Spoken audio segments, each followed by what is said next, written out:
Ladies and gentlemen, the story you're about to hear is true. The names have been changed to protect the innocent.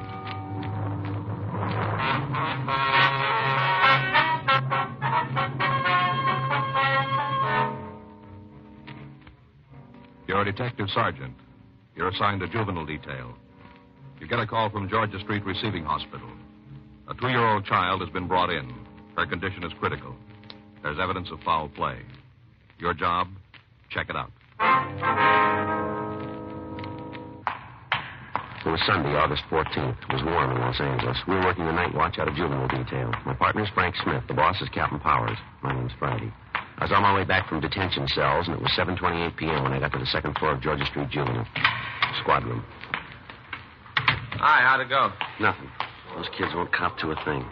What about the weapons? Well, they admit they had them, and that's all. Nothing about what they were going to do with them? No. I don't know, Joe. Today, kids got a lot more than we ever had. TV, cars, a lot of things. Yeah. Still seems like they aren't happy unless they're figuring how to beat somebody's brains out. Well, it doesn't go for all of them. Well, enough to give us a headache. Yeah. Now, take those kids upstairs. If they spent the same time doing something constructive that they do making the zip guns and saps, they'd have something worthwhile, something worth remembering. Well, maybe it'll work out the same way. What do you mean? They won't forget this. Juvenile Friday.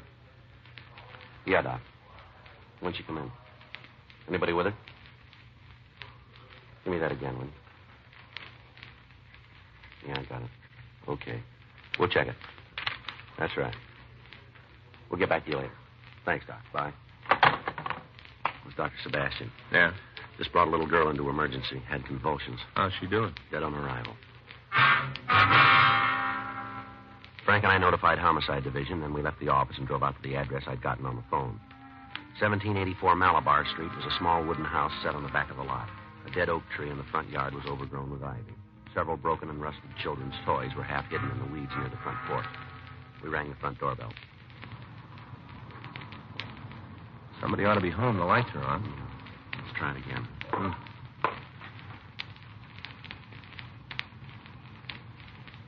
Yeah, somebody's coming. Yes? Ms. Manson? That's right. What do you want? Police officers would like to talk to you. We have to go through it all again.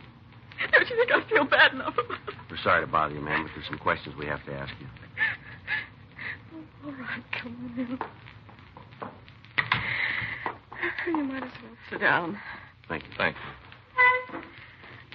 This is Frank Smith, and my name's Friday. How do you do, Miss Manson? Hello. You're the child's aunt, is that right? Yeah, her mother's my sister. And where's her mother? I don't know.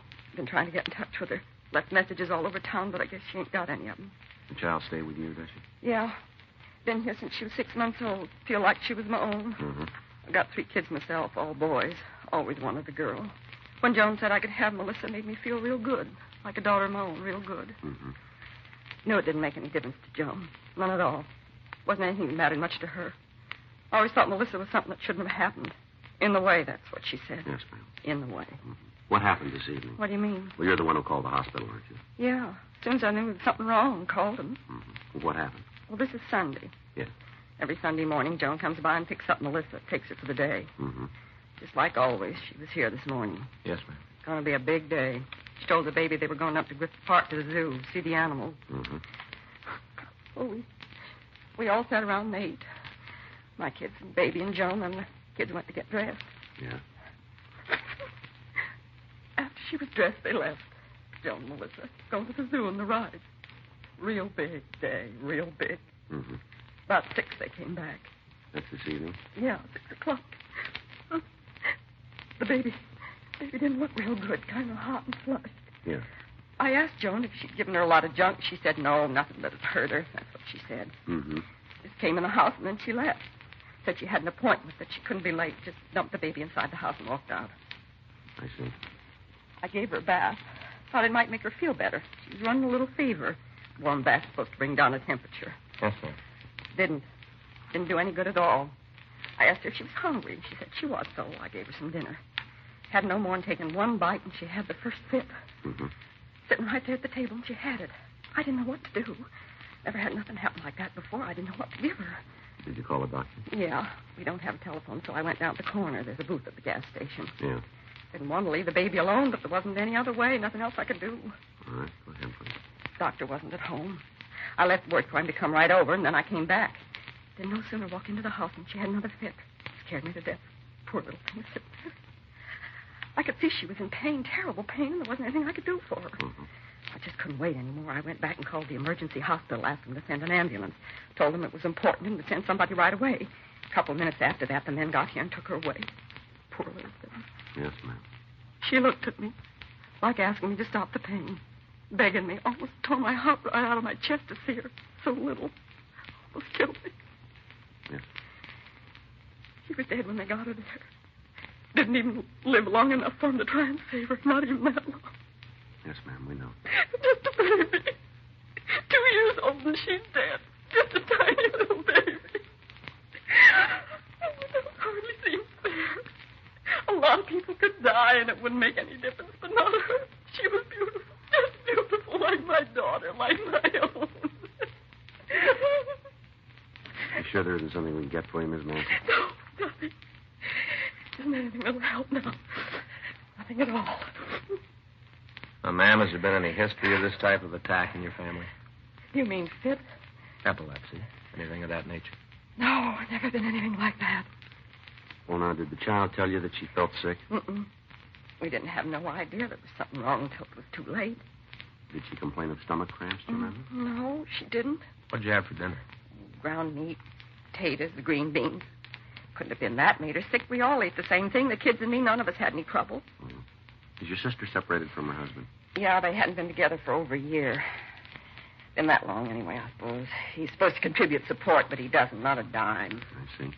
Did she provide support for the little girl? She was the baby's mother, but that's as far as it went. Came to town from Melissa and it landed in my lap. Remember when she had roseola? Joe didn't even come over and see her, just didn't care. Mailed a little doll for the baby. Guess that was supposed to make up for her mother not being there. Can you tell us where we can contact your sister? Sure. Place over on Hewitt Street. Got an apartment there. You have the address? Yeah. Won't do much good to go over there, though. Why's that? She probably ain't home. Chances are she's out someplace running around having a good time. I see. Don't even know that baby's dead. Hasn't got the slightest idea. Oh, we'll go and see her. Hope you won't mind waiting for her to show up. You're going to have to. Probably wait a long time. Yes, ma'am. She don't care about the baby. Never did. Told me a couple of times. Just a rock around her neck. Talked about it, how hard it was for her to get a husband with a kid. All the time, how the baby was making it hard for her. Mm-hmm. All she ever thought about herself. Didn't want anything to interfere with that, just herself. She won't care about the baby. She won't care at all. Probably won't even talk to you. I think she will. Why should she? No reason for her to even see you. Yes, there is. What? We're trying to find out why the child died. Oh, she just got sick, that's all. There isn't anything more to it. Melissa just got sick. You seem pretty sure about it. Of course I am. Couldn't be anything else. You think there was anything else? You think there was something wrong? We don't know yet. Well, then talk to Joan. Ask her. Anything wrong with Melissa that happened today? She ought to be able to tell you. Talk to her. Yes, ma'am. That's what we'll do. Hope it does you some good. Wouldn't surprise me a bit if she knows what had happened. What's that? She's probably got an idea. I wouldn't want her to know I told you this. What do you mean? If there's something wrong with the way Melissa died, if there is, Yes, ma'am. it wouldn't surprise me if Joan killed her.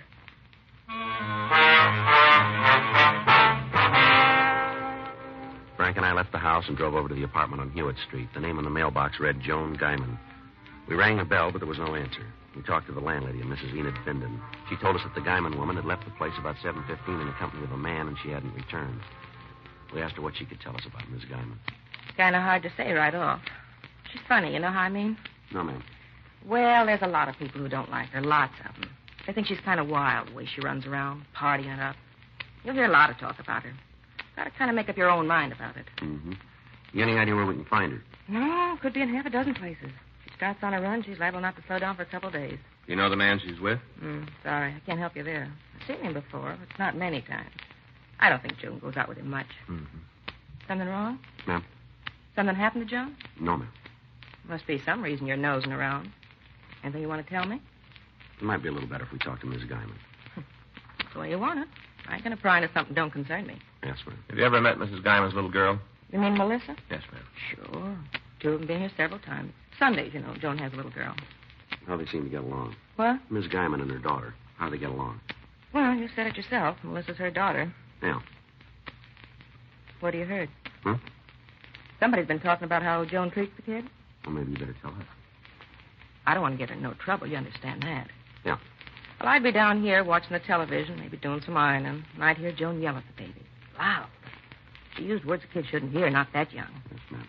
Of course, not that those kind of words are ever good for a youngster, but sure not for one only 2 years old. Yeah. Anyway, she'd yell for a while, then it'd be quiet. Guess she hit the kid a couple times. Things calmed down. Now, do you know if Mrs. Guyman ever hit her daughter? Well, sure. I saw it with my own eyes. We had words about it. Well, Joan told me to mind my own business. Said to keep my nose where it belonged.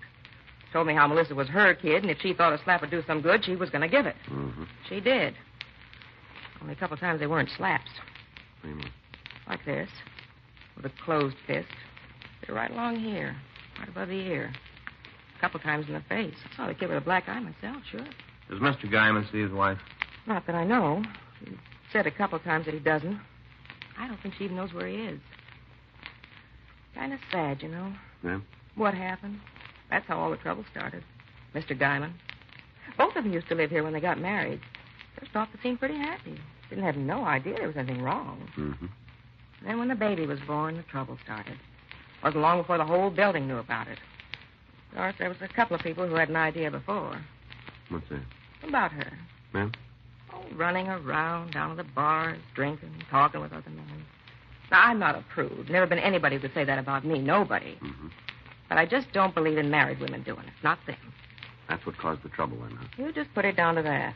Oh, my, they had some big arguments. Big ones. Hear them all over the building. All over the block, I guess, if he was listening. Mm-hmm. Well, it wasn't long after that he walked out on her. Left her flat with the baby. I see. Packed right up and moved out. Even took his phonograph records, everything. Don't think she's seen him since. Well, are they divorced, do you know? I don't know about that. A couple times she's talked about getting one. I don't think she's ever gone through with it. I see. No, she's planning on it. How's that? She wants to get married again. Told me that 100 times, how she wants to find a man and settle down. Just about all she talks about. Guess the big problem is Melissa. What do you mean? Well, I know she's had the chance. I know that for sure. Mm-hmm. A couple of the men have even talked to me about it. About how they want to marry Joan. Build a home for her. All comes back to the same thing. What's that? The kid. None of the men want a ready-made family. They're all willing to have one of their own, but it ain't easy for a woman with a 2-year-old child. Not easy at all. Mm-hmm. I know she thought a couple of times about leaving the kid with his sister. Some kind of problem there, too. Seems they were always fighting about it. Do you know what the arguments were about? Sure. Joan's sister didn't think she was doing enough to support the kid, you know. Figured she ought to have more money. Any of these quarrels ever get violent? Yeah, I heard them upstairs, yelling and screaming at each other. Almost as bad as Joan and her husband. Sister saying that either she had to hand over more money or else take Melissa out of the house. Joan saying that she didn't care what happened to the kid, yelling all over the place. Terrible the way they carried on. Mm-hmm.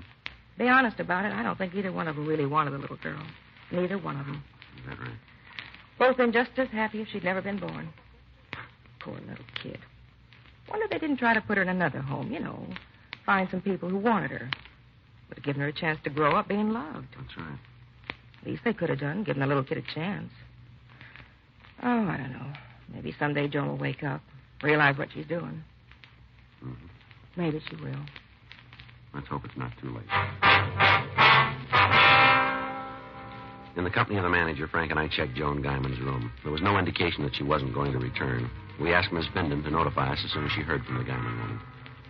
We returned to the office and checked with the crime lab.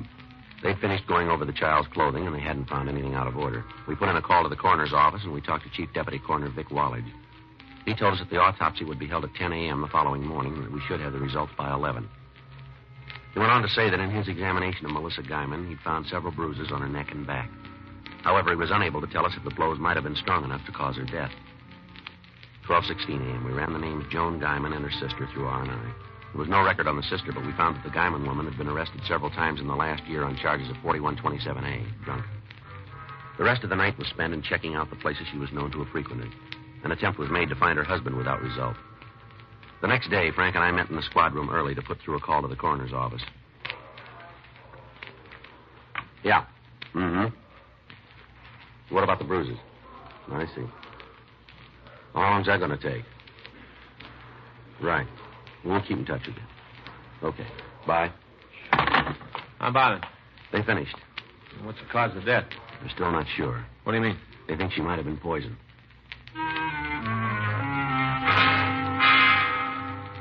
The autopsy had failed to show the cause of death of Melissa Guyman. Further tests were to be conducted. In the meantime, the search for her mother continued. A check with the landlady showed the victim's mother hadn't returned to her home during the night. We contacted her sister, but she told us she hadn't heard from Joan Guyman. The afternoon papers carried a story on the little girl's death. Frank and I checked with Sergeant J. Allen again, but he hadn't come up with anything new. 3:20 p.m. You want to go out and see the sister? I don't think it's going to do much good. She said she'd call if she heard anything. Yeah. I got it. Do you have an old spade? Yeah, that's right. Yeah, we have. Well, where are you? All right, stay right there. That's right. Huh? As soon as we can.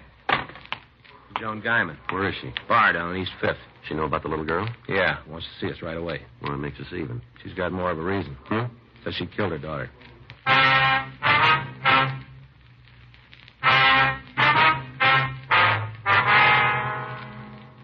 Frank and I left the city hall and drove over to the bar. When we walked into the place, it appeared to be deserted. The bartender told us there was a woman answering the description we gave him in one of the rear booths. Joan Guyman was in her late 20s, but she looked at least 40. She'd been drinking heavily, and she'd been crying. Yeah? Somebody you're looking for? You're Miss Guyman? That's right. Who are you? Police officers. Frank Smith. My name's Friday. Yeah. I knew you'd be here. No good. Why don't you sit right down and make yourself comfortable? Which one of you fellas I talked to? He talked to me. Yeah. Well, then you know why I asked you to come down here. Yes, ma'am. You want to tell us about it? No. How's that? You asked me if I wanted to talk about it. Well, I don't. I don't even want to think about it. I wish it never happened. Is that right? You probably think it's funny I'm not crying, don't you? Don't you? You think there's something wrong with me? My baby's dead and I'm not crying? Well, do you want to know why? You want to know? Why don't you tell us, lady? Because there ain't no tears left. Not a single one. I'm all cried out. That's why. You better put that down. You've had enough of that. I think I'll have a lot more. A lot more. You said you killed your little girl, is that right? That's right. Well, tell us about it, will you? No reason not to.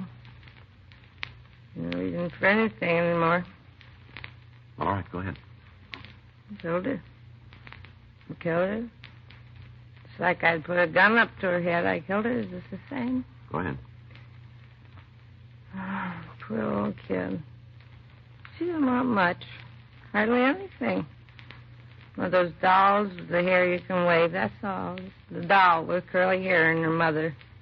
And she got the doll. I gave it to her yesterday when we came back from the zoo. It's just seeing how happy she was. She was happy. Mm-hmm.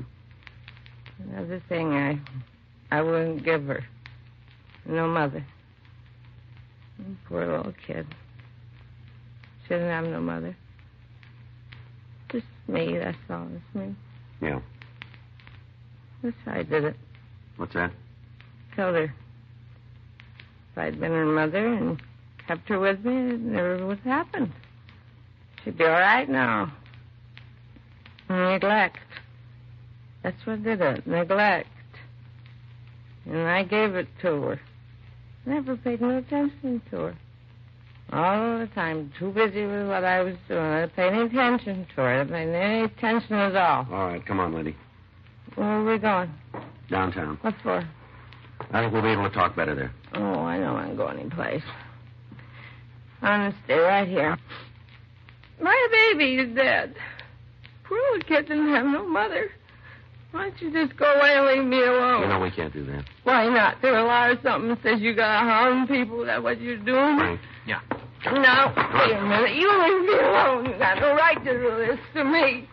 Bartender! Come on back here and help. These lousy cops are giving me trouble. Help me. Come on, lady. You're only making it harder on yourself. Leave me alone. Get away from me. Come on, don't cause any more trouble now. If you were a gentleman, you wouldn't do this to me. If you were a lady, we wouldn't have to.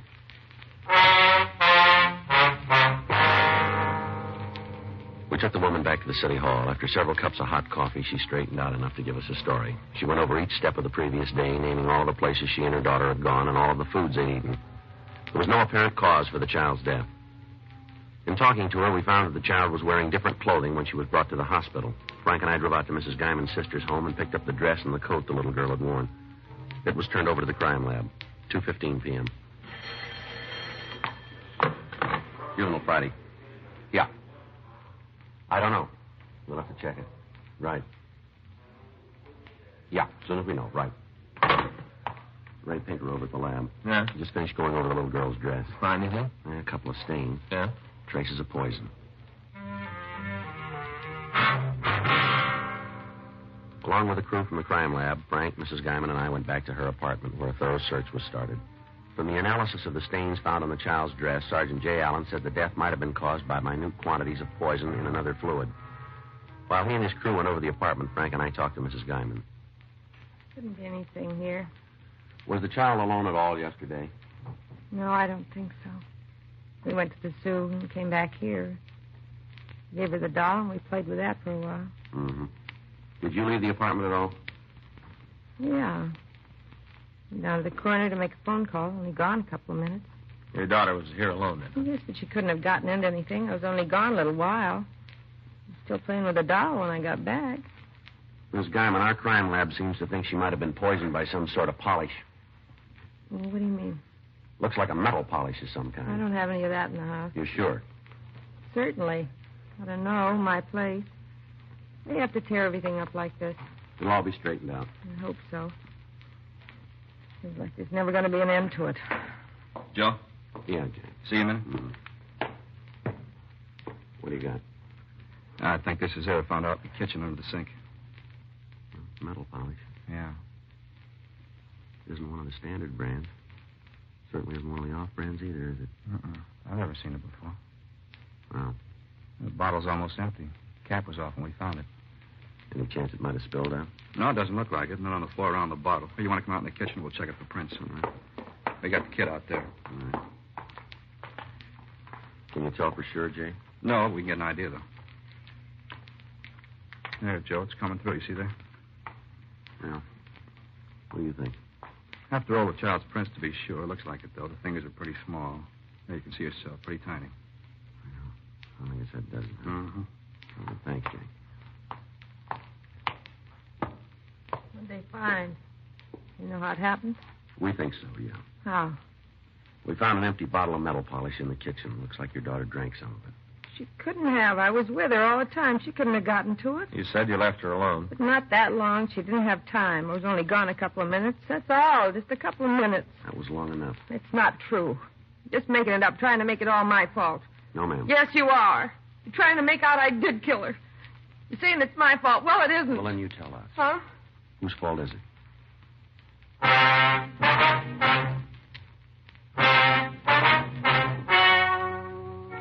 The story you've just heard is true. The names were changed to protect the innocent. On August 18th, an inquest was held in the coroner's office in and for the county of Los Angeles, state of California.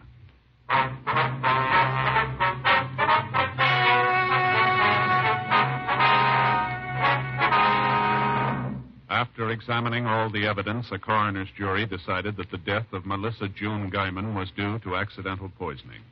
You have just heard Dragnet, the authentic story of your police force in action, and starring Jack Webb, a presentation of the United States Armed Forces Radio Service.